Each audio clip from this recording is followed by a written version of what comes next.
samples and ambulance. Na mtazamaji, tukitoka huko Elgeyo Marakwet tuelekee katika kaunti ya Taita Taveta. Hatma iwapo wafanyabiashara katika kaunti hiyo wataendelea kutoa huduma zao yakiwemo maduka ya ususi na vinyozi itabainika hapo kesho, wakati Gavana Samboja atakapoandaa kikao na kamati ya County COVID-19 Response Team wakishirikiana na mwenyekiti wake mwenza Roda Onyancha ambaye pia ni kamishna wa kaunti hiyo.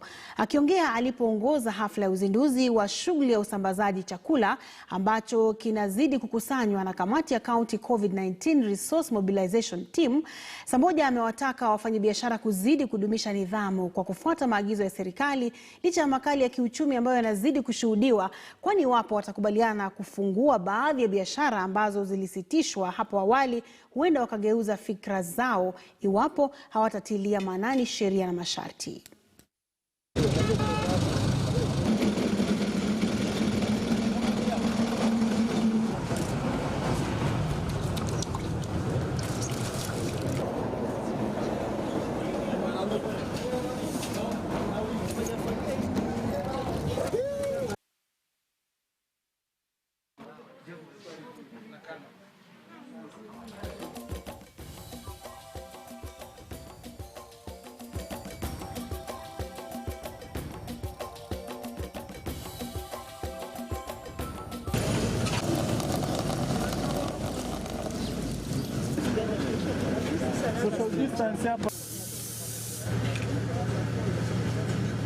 Ningependa pia kuwashukuru wananchi wa kaunti hii kwa sababu wameweza kutii sana serikali inapotoa amri mbalimbali ama mawaidha mbalimbali ya social distancing, mambo ya kunawa, mambo ya kuhakikisha kwamba tumetii mambo ya curfew.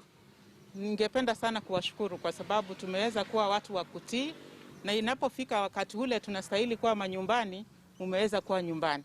Hatujakimbizana na mtu yeyote katika kaunti hii. Na ningependa kwamba hizi wiki tatu bado tuweze kuwa tunatii ili tuweze kuhakikisha kwamba tunafuata masharti sawa.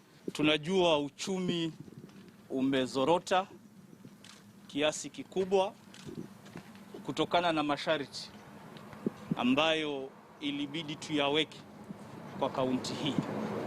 Na ndio maana umemsikia hata kaunti commissioner akisema tuna kila sababu ya kumshukuru Maulana kwamba kufikia leo kaunti hii haijapata ugonjwa wowote wa corona.